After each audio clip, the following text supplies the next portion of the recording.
नमस्कार दोस्तों, स्वागत है आपका हमारे चैनल पर। आज की इस बड़ी अपडेट वीडियो में हम बात करने वाले हैं India Post GDS fourth merit list 2025 को लेकर। आखिर फोर्थ मेरिट लिस्ट कब आएगी, किन छात्रों का चयन होने की संभावना सबसे ज़्यादा है, कट ऑफ कितनी नीचे जा सकती है और बिहार, यूपी, राजस्थान, झारखंड, एमपी और अन्य राज्यों के छात्रों के लिए क्या बड़ी खबर निकल कर आ रही है। और सबसे ज़रूरी, अगर आपका नाम अभी तक किसी भी लिस्ट में नहीं आया है तो क्या आपके पास अभी भी मौका बचा है।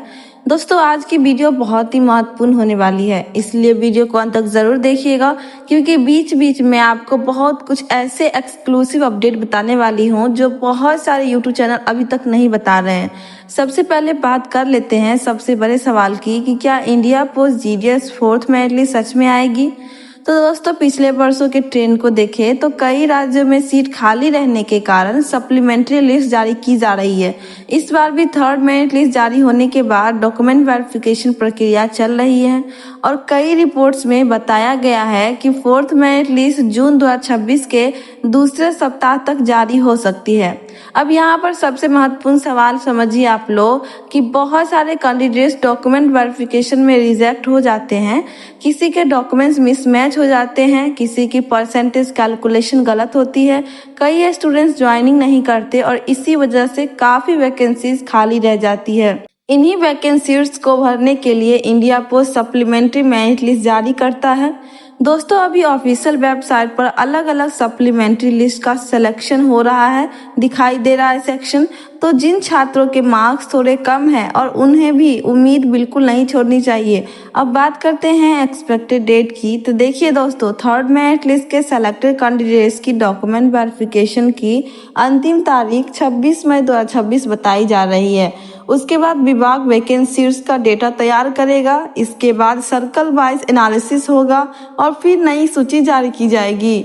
इसी आधार पर कई एजुकेशन रिपोर्ट्स में फोर्थ मेरिट लिस्ट जून 2026 के दूसरे सप्ताह में आने की संभावना बताई गई है।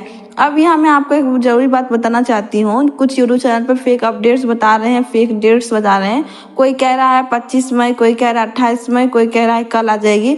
लेकिन दोस्तों, जब तक इंडिया पोस्ट की तरफ से ऑफिशियल नोटिस नहीं आता तब तक किसी भी डेट और फाइनल मत मानिए। आपके जो है, हम हमेशा आपको बोलते हैं ऑफिशियल पोर्टल को ही चेक करते रहना चाहिए, क्योंकि वहीं पे आपको सबसे सही अपडेट दिया जाएगा। ऑफिशियल वेबसाइट जो है, आपको क्या करना है कि India Post GDS online portal search कीजिएगा, वही उसका मेन वेबसाइट है, वहां पर से आप डेली अपडेट ले सकते हैं। अब बात करते हैं कट ऑफ की। तो दोस्तों, इस बार कंपटीशन बहुत ज़्यादा रहा है, क्योंकि सिलेक्शन केवल 10वीं के मार्क्स के आधार पर हुआ है। कई रिपोर्ट्स के अनुसार जनरल कैटेगरी में कट ऑफ काफ़ी हाई रही है, जबकि SC, ST, OBC कैटेगरीज में कुछ राज्यों में कट ऑफ नीचे देखने को मिली है। लेकिन फोर्थ मेरिट लिस्ट में अक्सर कट ऑफ थोड़ी नीचे जा जाती है, क्योंकि रिमेनिंग सीट्स फिल करनी होती है। अब सवाल आता है कि कितने मार्क्स वालों का सिलेक्शन हो सकता है। दोस्तों, यह पूरी तरह आपके स्टेट, कैटेगरी और डिवीज़न पर डिपेंड करता है।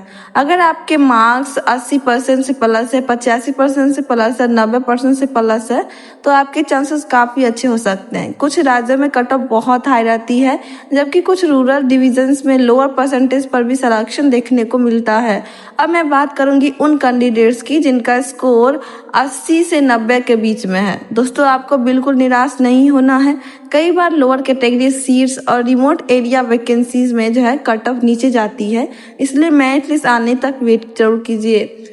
अब जानते हैं कि मेरिट लिस्ट आने के बाद आपको क्या करना चाहिए। तो जब फोर्थ मेरिट लिस्ट जारी होगी तब आपको ऑफिशियल वेबसाइट पर जाना होगा, अपना स्टेट सेलेक्ट करना होगा, PDF डाउनलोड करनी होगी और उसमें अपना रजिस्ट्रेशन नंबर या नाम सर्च करना होगा। अगर आपका नाम लिस्ट में आता है तो आपको डॉक्यूमेंट वेरिफिकेशन के लिए तैयार रहना पड़ेगा। अब मैं आपको जरूरी डॉक्यूमेंट्स बताती हूँ जो आपको वहाँ पे लगेंगे, जिसमें आपका हो गया 10th marksheet, Aadhaar card, caste certificate, residence certificate, passport size photo, mobile number, email ID, medical certificate, computer knowledge certificate अगर अप्लीकेबल हो तो। दोस्तों, डॉक्यूमेंट वेरिफिकेशन में सबसे ज़्यादा स्टूडेंट गलती करते हैं, इसलिए सभी डॉक्यूमेंट्स पहले से रेडी रखिए। अब बात करते हैं बिहार कैंडिडेट्स की। बिहार के बहुत सारे स्टूडेंट्स लगातार पूछ रहे हैं कि क्या बिहार में कट ऑफ नीचे जाएगी। देखिए दोस्तों, बिहार में कंपटीशन हमेशा हाई रहता है, लेकिन सप्लीमेंट्री लिस्ट में कुछ डिविजन्स में कट ऑफ नीचे आ सकती है, इसलिए उम्मीद मत छोड़िए। यूपी कैंडिडेट्स के लिए भी यही बात लागू होती है। अब एक बहुत बड़ा सवाल है कि क्या फिफ्थ मेरिट लिस्ट भी आ सकती है। दोस्तों, पिछले वर्षों में कई बार मल्टीपल सप्लीमेंट्री लिस्ट जारी हुई है। अगर फोर्थ मेरिट लिस्ट के बाद भी सीट्स वैकेंट रही तो आगे की नई लिस्ट आने की संभावना बन सकती है। इसलिए अगर आपका नाम अभी तक नहीं आया है तो पेशेंस रखिए। अब मैं आपको कुछ इंपॉर्टेंट मिस्टेक जो है बताने वाली हूँ जो कैंडिडेट्स को नहीं करनी चाहिए, जिसमें आपको फेक वेबसाइट पर भरोसा नहीं करना चाहिए, किसी भी एजेंट को पैसे नहीं देना है, फेक ज्वाइनिंग लेटर से सावधान रहिए, केवल ऑफिशियल वेबसाइट से ही पीडीएफ को डाउनलोड कीजिए। दोस्तों, आजकल बहुत ज़्यादा फ्रॉड भी हो रहे हैं। अब मैं आपको एक मोटिवेशनल बात कहना चाहती हूँ। अगर आपका सिलेक्शन इस बार नहीं होता है तो खुद को कमज़ोर मत समझिए। गवर्नमेंट एग्जाम में पेशेंस सबसे बड़ी ताकत होती है। आज नहीं तो कल आपका सिलेक्शन जरूर होगा और जिनका सिलेक्शन हो चुका है उन्हें बहुत बहुत बधाई। अब आगे की तैयारी भी जारी रखिए क्योंकि आने वाले समय में और भी सरकारी वैकेंसीज आने वाली है। ठीक है, तो दोस्तों, अगर आप चाहते हैं कि जैसे India Post GDS fourth merit list officially जारी हो, आपको सबसे पहले और सबसे सटीक अपडेट मिले, तो अभी इस चैनल को सब्सक्राइब कर लीजिए और बेल आइकन को प्रेस कीजिए। वीडियो पसंद आए तो वीडियो को लाइक करें, अपने दोस्तों के साथ ज़्यादा से ज़्यादा शेयर करें और कमेंट में ज़रूर बताइएगा कि आपके 10th में कितने परसेंटेज हैं, आप कौन से स्टेट से हैं और कौन से डिस्ट्रिक्ट से, ताकि मैं आपको बता सकूं कि आपके सिलेक्शन के कितने % चांसेस है।